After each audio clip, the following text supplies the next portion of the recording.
Muy buenos días, somos Capilla Calvario, Iglesia del Camino. Yo soy el pastor Cristóbal García, dándole la bienvenida aquí como siempre en este domingo primero del mes, día de comunión aquí en Capilla Calvario, y pidiéndole de nuevo, solicitando sus oraciones para este ministerio, que el Señor se mueva aquí, que nos ayude y que nos fortalezca y que nos llene de su espíritu para predicar su palabra aquí en este lugar. Como siempre, les dando la bienvenida, les aviso que este mismo estudio estará en YouTube, en el mismo nombre, Capilla Calvario, Iglesia del Camino. Así que les pedimos que si es de su agrado, se suscriban al canal de YouTube y nos sigan ahí también, por favor. También que nos levanten en oración al Señor y que nos ayude por permanecer y a que nos sea reforzado nuestro espíritu y nuestro corazón para continuar aquí en este lugar. Y ojalá tengan su Biblia con ustedes. Como siempre les digo, hoy seguimos en nuestro estudio por la carta a los Efesios, la carta de Pablo a los Efesios. Estamos ya en el capítulo 5, hoy vamos a estudiar del versículo 11 al 17, así que si tienen su Biblia con ustedes, acompáñenos al estudio y que el Señor nos hable este día por medio de su palabra. Así que vamos a leer los versículos 11 hasta el 17 del capítulo 5 de la carta a los Efesios. Y dice la palabra del Señor, capítulo 5, versículo 11 de Efesios: y no participéis en las obras infructuosas de las tinieblas, sino más bien reprenderlas, porque vergonzoso es aún hablar de lo que ellos hacen en secreto. Mas todas las cosas, cuando son puestas en evidencia por la luz, son hechas manifiestas, porque la luz es lo que manifiesta todo. Por lo cual dice: despiértate, tú que duermes, y levántate de los muertos, y te alumbrará Cristo. Mirad pues con diligencia cómo andéis, no como necios, sino como sabios, aprovechando bien el tiempo, porque los días son malos. Por tanto, no seáis insensatos, sino entendidos de cuál sea la voluntad del Señor. Y eso venimos a hacer aquí, Señor, a entender y comprender su voluntad en nuestras vidas, Señor. Le pido, Señor, que se manifieste en este día por medio de su palabra, Señor. Que su palabra nos dirija, nos corrija y que nos guíe. Le pido que el Espíritu Santo nos llene, Señor. Y que quite de todo estorbo de mí, Señor, que me unja y que sea usted el que hable con su palabra, Señor. Que esto sea de bendición para todo el que oiga su palabra este día, Señor. Pedimos que usted sea nuestro maestro, porque usted es nuestro maestro. La falta de capacidad mía, usted la quite con su espíritu y que su espíritu sea el que se mueva por medio de mi boca y nos enseñe, Señor. Porque somos seres fallidos y lo entendemos. Necesitamos de su guianza, de su amor, de su misericordia y de su dirección. Asimismo, ser dirigidos y corregidos por medio de su palabra, Señor. Sea con nosotros, le pedimos que este tiempo usted lo use, Señor, para edificarnos, para bendecirnos y enaltecer su palabra, su nombre, Señor.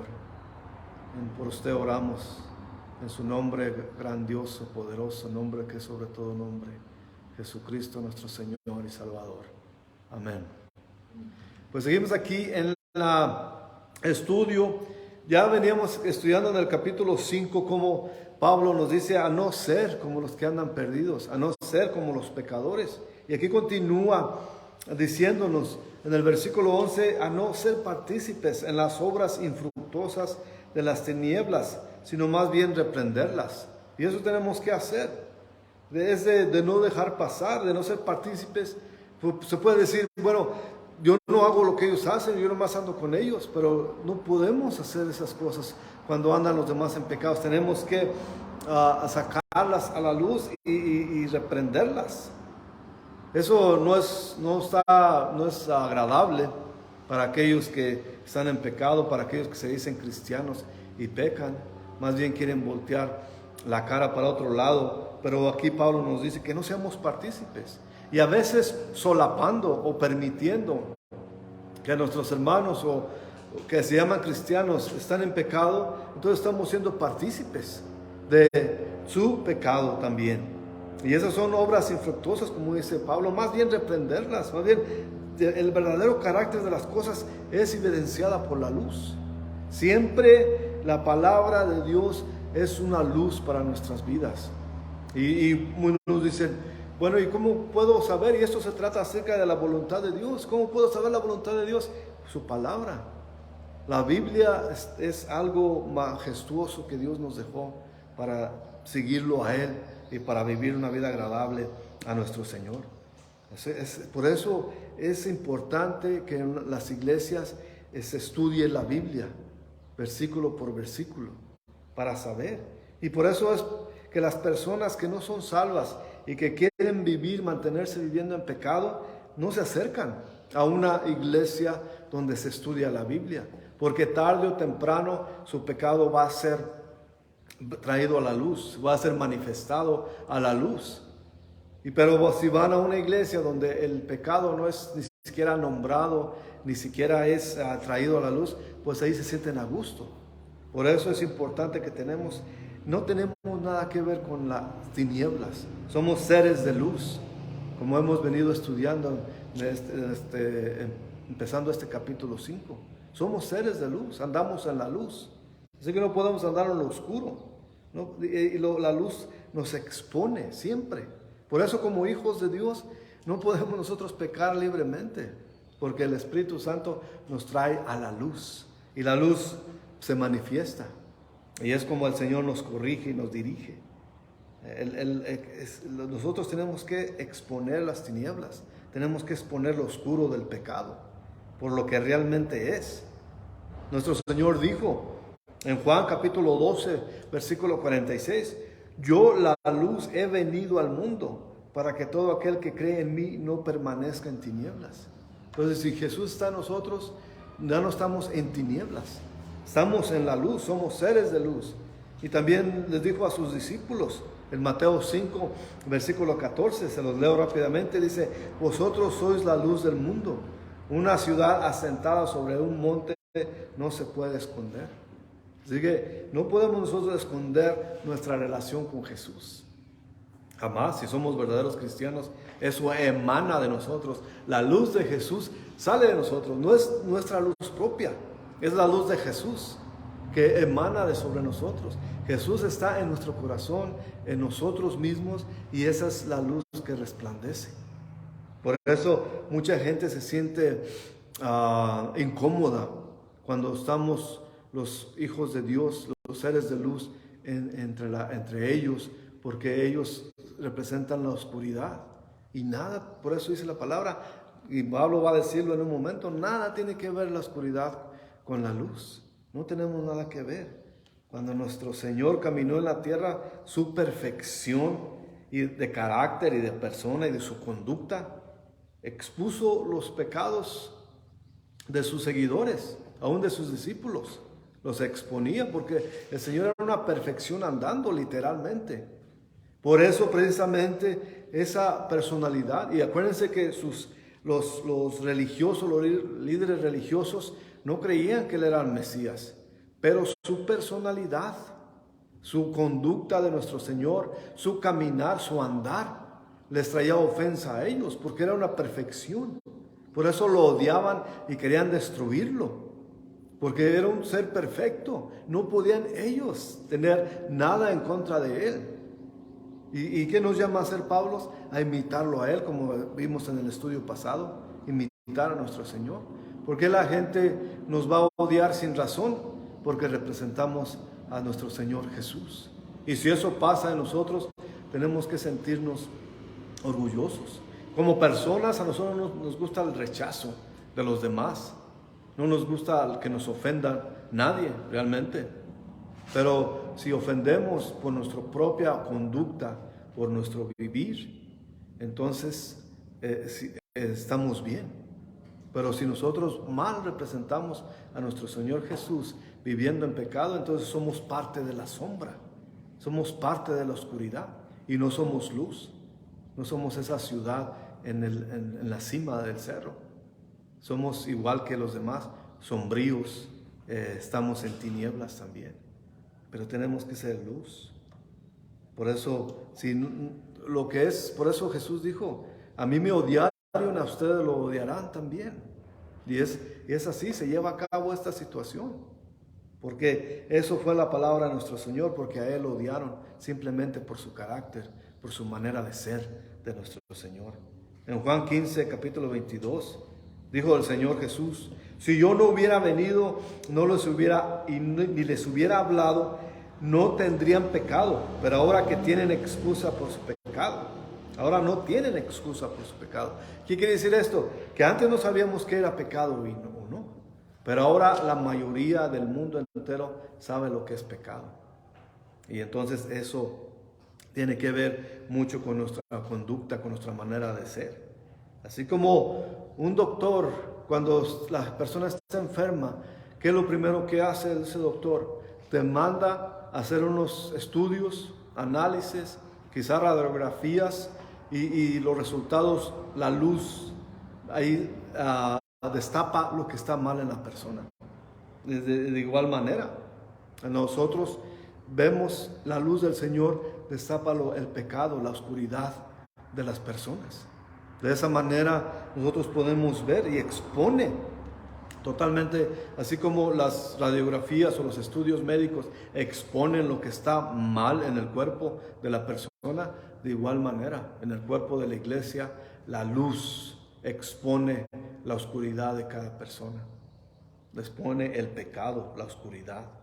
Así que el pecado de los que lo rodean solamente puede vivir como cristiano, pero no puede declararse cristiano, pero en realidad no lo es, porque prefiere el pecado o la oscuridad. Y por eso Pablo nos exhorta a vivir una vida balanceada, vivir positivamente y caminar en la luz, ser seres de luz, y al mismo tiempo ser negativos en cuanto a denunciar y exponer la maldad de aquellos que están en las tinieblas. Más que eso, también debemos reprender a aquellos que hacen maldad. En amor, claro, no podemos nosotros pedir como los hijos de Zebedeo quisieron traer los truenos y los relámpagos sobre los pecadores, como le dijeron a Jesús. ¿Quiere que llamemos truenos para que los destruyan?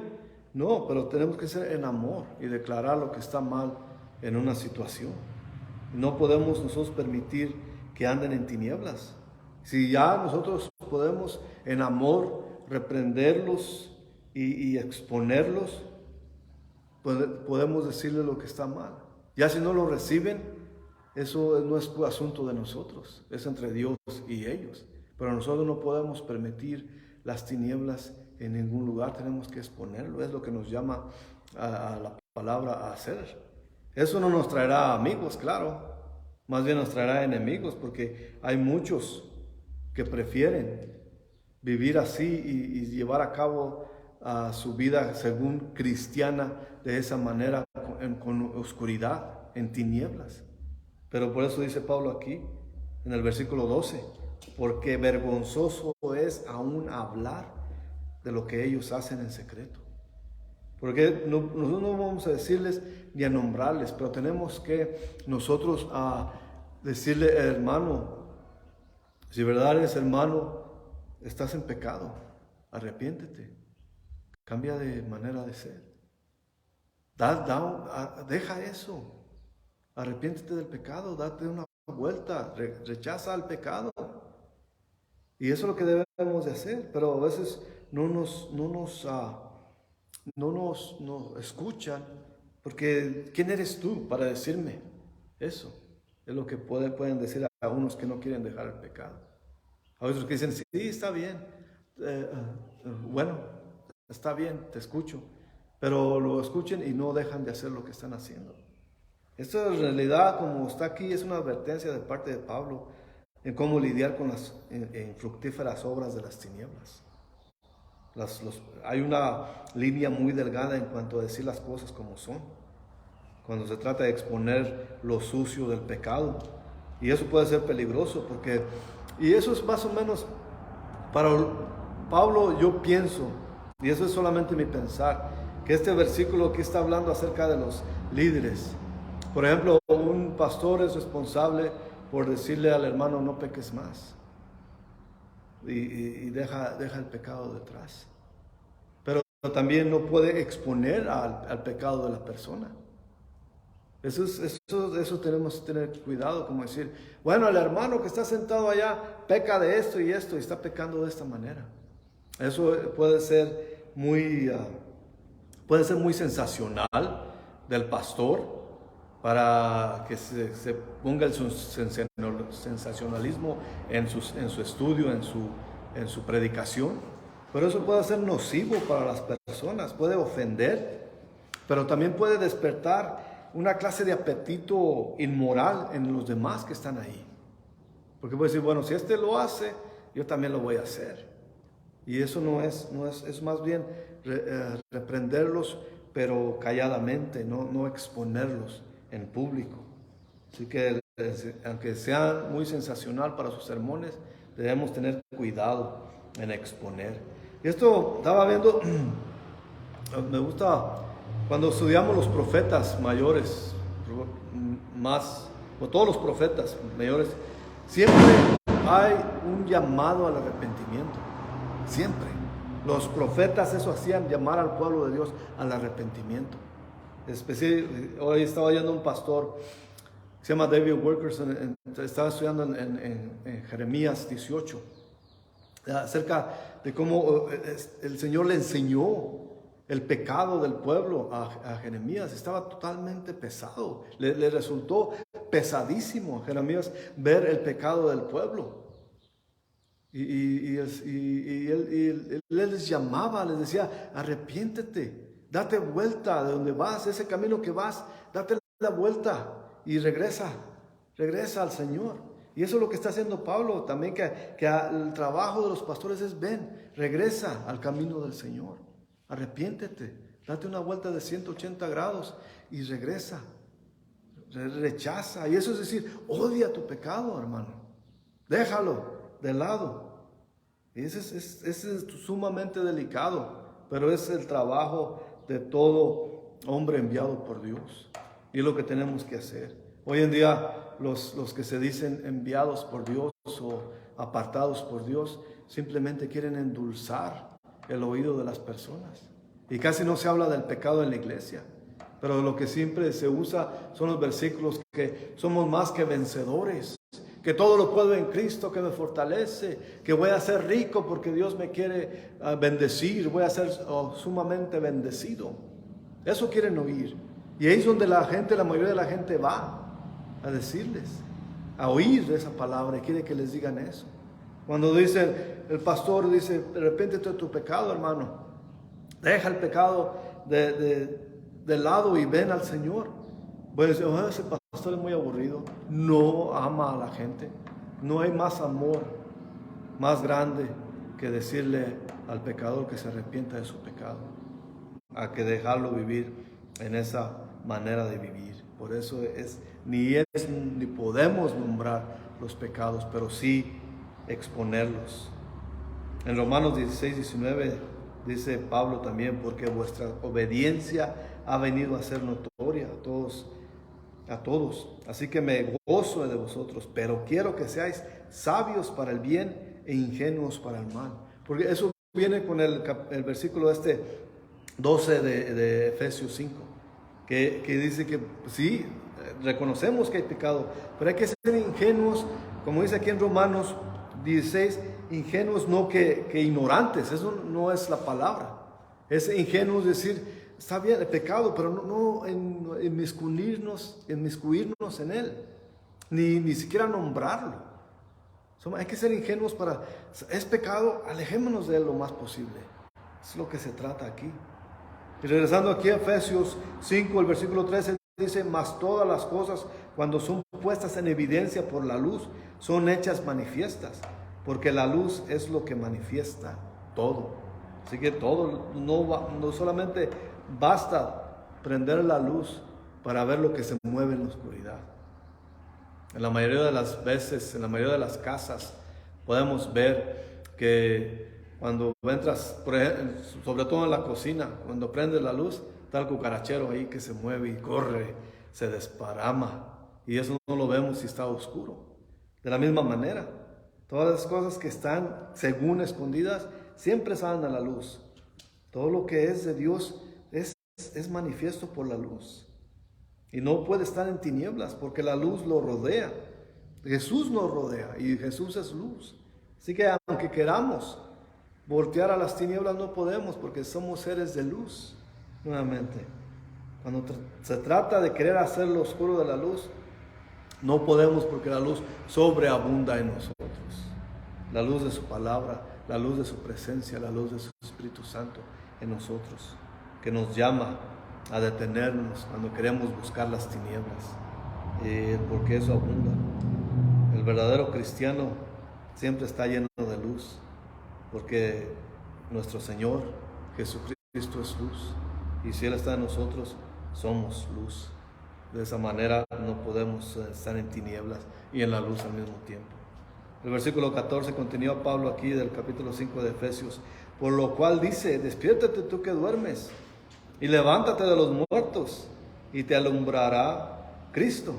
Está parafraseando el Isaías 60, donde dice Isaías 60, versículo 1, levántate, resplandece, porque ha venido tu luz, la gloria de Jehová ha nacido sobre ti.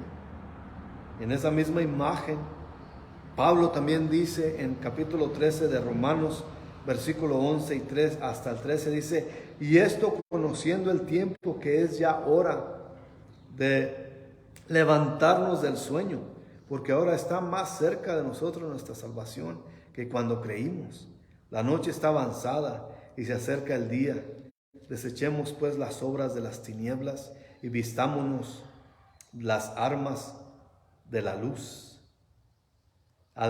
Andemos como de día, honestamente, no en glotonerías y borracheras, no en lujurias y lascivias, no en contiendas y envidia. Todo eso abarca todo lo que no es bueno para el cristiano. Esta imagen es cuando pensamos en luz, pensamos en despertar nuevo. Dios nos dio ese despertar nuevo cuando volvimos a nacer. De igual manera, en el día del domingo de resurrección, cuando el Señor se levantó de los muertos, fue el resplandecer de un nuevo día para todo el mundo. Los cristianos no estamos en pecado ni en muerte. Hemos sido levantados de la muerte por fe en el Señor. La oscuridad de la tumba ha pasado y ahora caminamos en luz, en la luz de la salvación. Y la salvación es el comienzo del nuevo día y hemos de vivir como los que pertenecen a la luz. El creyente no tiene nada que ver con la oscuridad y él o ella son santos, como dice en Colosenses 1, versículo 12. Con gozo dando gracias al Padre, dice Pablo ahí, que nos hizo aptos para participar de la herencia de los santos en luz. Hemos sido librados del poder de las tinieblas. Eso pasó cuando el Señor cuando volvimos a nacer, cuando creímos en Él. Hemos sido llevados a la luz por medio de Dios Hijo, quien es nuestro Señor y Salvador. Por eso las tinieblas ya no tienen poder sobre nosotros. Ahora somos de la luz. Y dice Pablo en el versículo 15 aquí de Efesios 5, mirad pues con diligencia cómo andéis, no como necios, sino como sabios. Continúa, ¿cómo debemos nosotros vivir nuestras vidas de cristiano? La palabra que usa aquí, diligencia, en el latín básicamente quiere decir mirar para todos lados. Es como, ve caminando recto, en un camino recto, pero fíjate a los lados. No te muevas, pero fíjate. Eso es lo que quiere decir con diligencia. Y en la palabra griega esto mismo quiere decir con precisión y exactitud. ¿Cómo podemos caminar con precisión y exactitud? Viendo y apuntando. ¿Cómo buscamos pegarle al blanco? Apuntando bien, apuntando el arma o el arco hacia el ¿cómo se dice? El blanco. Cuando apuntamos al blanco, buscamos ¿qué? Exactitud. De esa manera debe ser nuestro andar, nuestro caminar, buscando con exactitud nuestro camino y no andar cuidadosamente, no ser influenciados con cosas indeseables. Y como cristianos debemos hacer decisiones sabias siempre, buscando la voluntad de Dios. En estos versículos 14 y 15 que hemos leído aquí de Efesios 5, Pablo parece decirnos que no andemos como dormidos. Nos dice, despierten, abran bien sus ojos. Solamente los que ignoran la palabra pueden ser persuadidos y engañados. Tengamos eso en cuenta. Por eso siempre voy a decir que tenemos que conocer la palabra de Dios. Aquel que no conoce la palabra de Dios va a ser persuadido, va a ser engañado, va a ser desviado, no va a poner su caminar con exactitud, con diligencia y exactitud. Porque no sabe, no conoce la palabra de Dios y le va a decir cualquiera que se diga como estos nuevos apóstoles que andan saliendo. Que nuevamente les digo que no hay apóstoles, no hay apóstoles. Todo aquel que se diga apóstol está mintiendo. Y ellos cuando les dicen sobre todo aquellos que hacen esas campañas de sanación, campañas de milagros, campañas de que el apóstol ya tiene una nueva revelación, esas son pamplinas, son engaños. Y la gente, si no conoce la palabra de Dios, va a ser fácilmente engañado y va a ser desviada de su caminar con exactitud. Tiene que tener ese conocimiento. Pablo por eso nos exhorta a ser diligentes y precisos en nuestro andar. ¿Cómo podemos ser precisos en cómo estudiar la palabra de Dios? Conocerla, atesorarla, recibirla y tenerla en nosotros. Y podemos planear nuestros días también. Dedicar tiempo para el Señor es lo más indispensable. En su palabra, dedicar tiempo en la palabra de Dios diariamente y en oración también es muy importante para nosotros. Por eso es con diligencia y con precisión. ¿Cómo podemos ser precisos? Estando siempre cerca de nuestro Señor. El ser más recto, perfecto que ha existido en toda la historia de la humanidad. Y antes de eso todavía. Porque Jesús es Dios y siempre ha sido perfecto. Por eso tenemos que tener esa precisión y exactitud en nuestro andar. Y eso de andar, caminar, estoy hablando de nuestra actitud, de nuestro actuar. Claro. Y Pablo continúa aquí diciendo, ¿por qué debemos hacer eso? Porque dice el 16 aquí en Efesios 5, aprovechando bien el tiempo porque los días son malos. Por eso tenemos que estar con exactitud y con precisión. Aprovechar el tiempo, sacar ventaja y servir. El tiempo es corto, tenemos solo un corto tiempo en esta tierra. Tenemos que aprovecharlo y avanzar las cosas de Dios. Por eso es que los cristianos tomamos las oportunidades para declarar el Evangelio a aquellos que no lo conocen y que están perdidos perdiendo el tiempo en cosas pecaminosas, están perdiendo en cosas vanas, están perdiendo el tiempo en religión. Yo sé que a muchos no les gusta oír eso, pero la religión está engañando a mucha gente. Tenemos que entenderlo. Los días ya eran malos en el tiempo de Pablo. Y podemos ver, porque sí vivían su vida. Todo cómo era maltratado. Cómo en sus viajes misioneros, cómo Pablo tenía que lidiar con gente con ídolos. Con gente malvada también, que sacaba provecho de la idolatría de la gente. Así mismo pasa hoy día. Y hasta más, porque la gente está desatada en su pecado. Desplegan su pecado a los cuatro vientos y quieren ser aceptados. Buscan que los demás los apoyen, porque después de todo también son incluidos. Y buscan ser, ahora los tiempos están malos, están perdidos. Sabemos que hoy en día los tiempos son peores. Y muy pronto, sabemos que muy pronto, así como siguen las cosas, con ese movimiento de la inclusión, con ese movimiento de que tienen que aceptar todo y que todos son parte de todo, muy pronto predicar el Evangelio será sancionado como una expresión de odio. No vamos a poderle decir a la gente que está en pecado, que se arrepientan de su pecado, porque eso va a decir, oh, eso es una expresión de odio, te voy a demandar, porque estás actuando con odio. Y eso es por eso dijo al Señor, que habrá un día que a las cosas buenas les digan malas y a las malas buenas. Y eso se está viendo hoy en día. Cuando alguien rechaza los pecados de la gente, que la gente pecaminosa quiere que aceptes y que lo veas como normal. Y cuando uno no lo ve normal, te acusan de odio, de género. Ya hasta hay una ley, ya están sacando leyes acerca de discriminación y de odio de género, de que no puedes expresar odio a un género. Y eso es la maldad que se está dispersando por el mundo. Y la gente lo ve como algo bueno. La gente que no conoce la palabra de Dios lo ve como algo bueno, inclusivo. Hay que vivir todos en armonía. Pero esa es solamente la maldad penetrando las familias de este mundo. Que se está corroyendo todo eso con lo malo. Las personas que desgraciadamente tienen hijos homosexuales, los desplegan como algo orgulloso. Porque como dice, yo acepto a mi hijo como sea, está bien. De eso no está malo, y orar por ellos. Porque no se trata de odiarlos ni desecharlos tampoco. Pero no se trata de también desplegar su pecado como si fuera algo bueno. Tenemos que tener cuidado con eso. Por eso dice Pablo aquí en el versículo 17, el último versículo que vamos a estudiar hoy en el capítulo 5 de Efesios. Por tanto, no seáis insensatos, sino entendidos de cuál sea la voluntad del Señor. Hacer la voluntad de Dios es ser entendido. Es como dice Pablo aquí.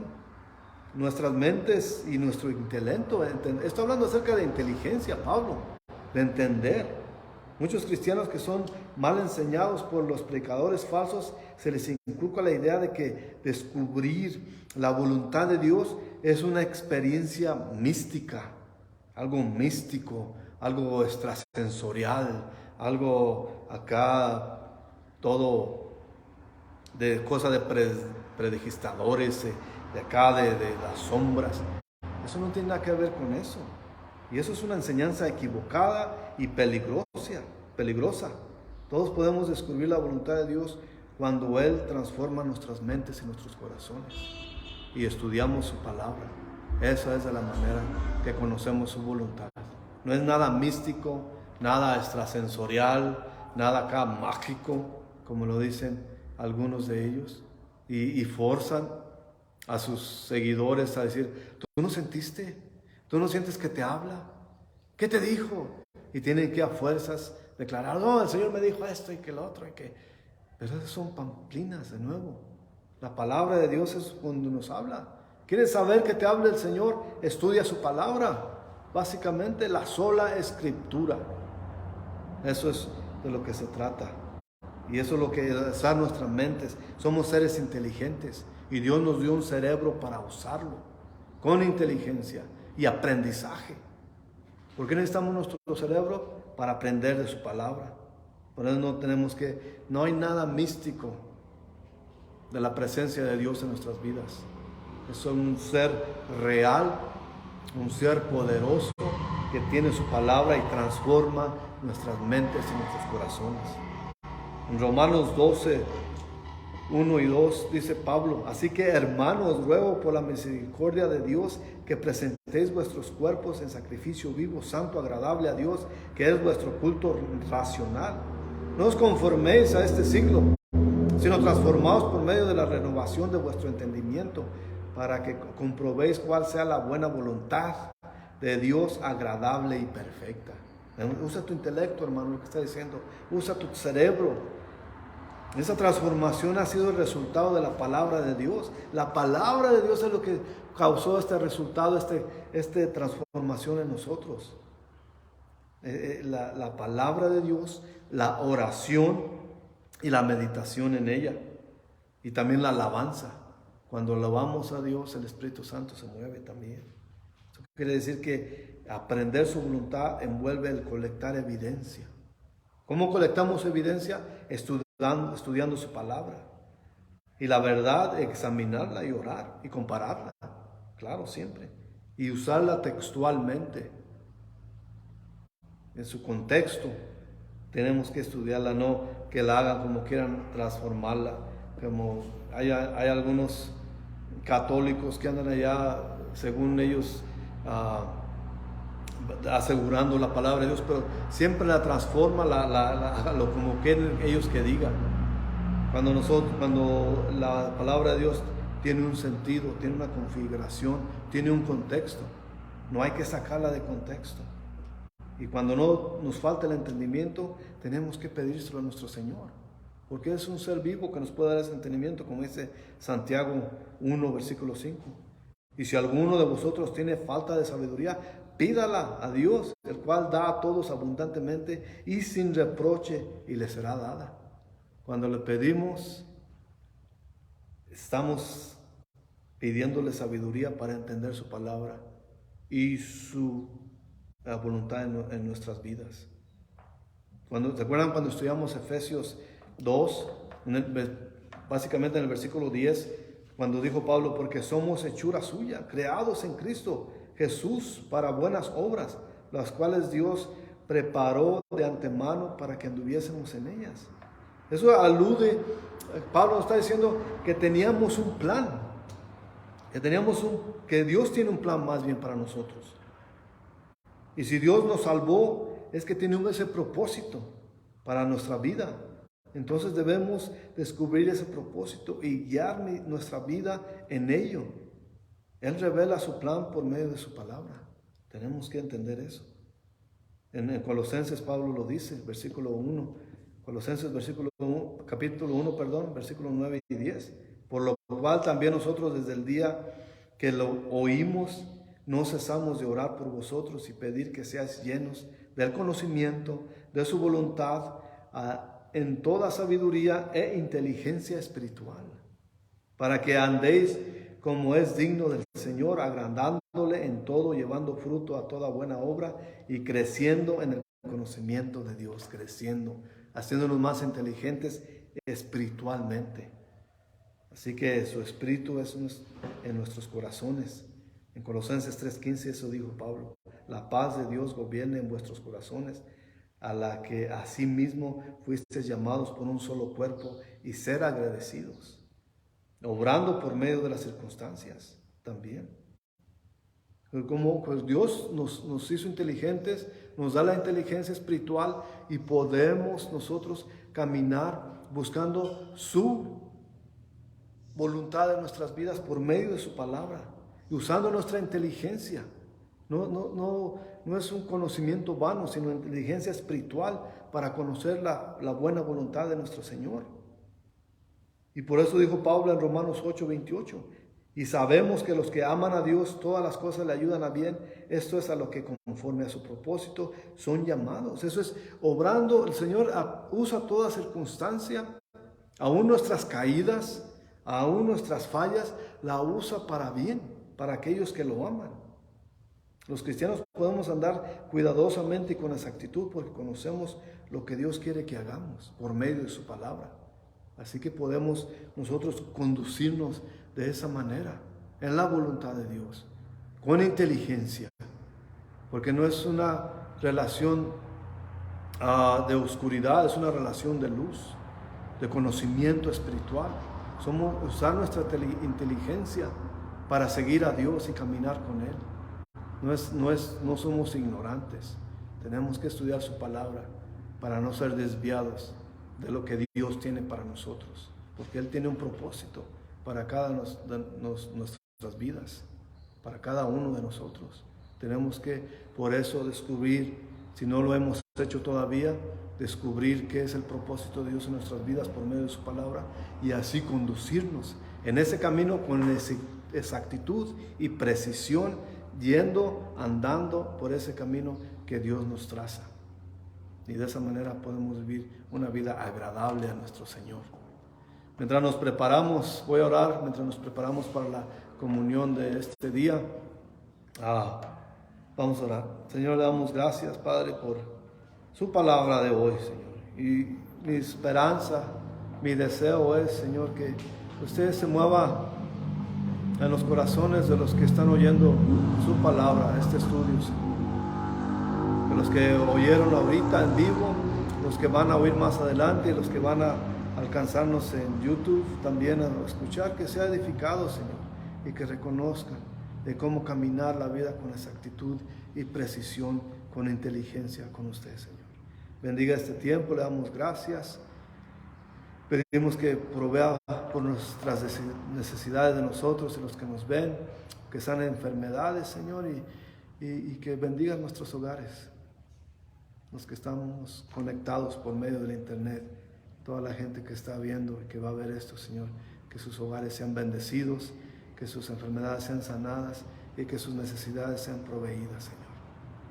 Prepárenos ahora para la comunión, Señor. Gracias que podemos celebrar y recordar lo que usted hizo por nosotros en la cruz, Señor. En el nombre de Jesucristo nuestro Señor. Amén. Cuando hacemos esto de tomar comunión, creo que es el único ritual cristiano que tenemos, que conmemoramos lo que Jesús hizo por nosotros cuando estaba en esa alcoba alta junto con sus discípulos. Cuando Él levantó el pan, lo partió a sus discípulos diciendo: este es mi cuerpo que será entregado por vosotros.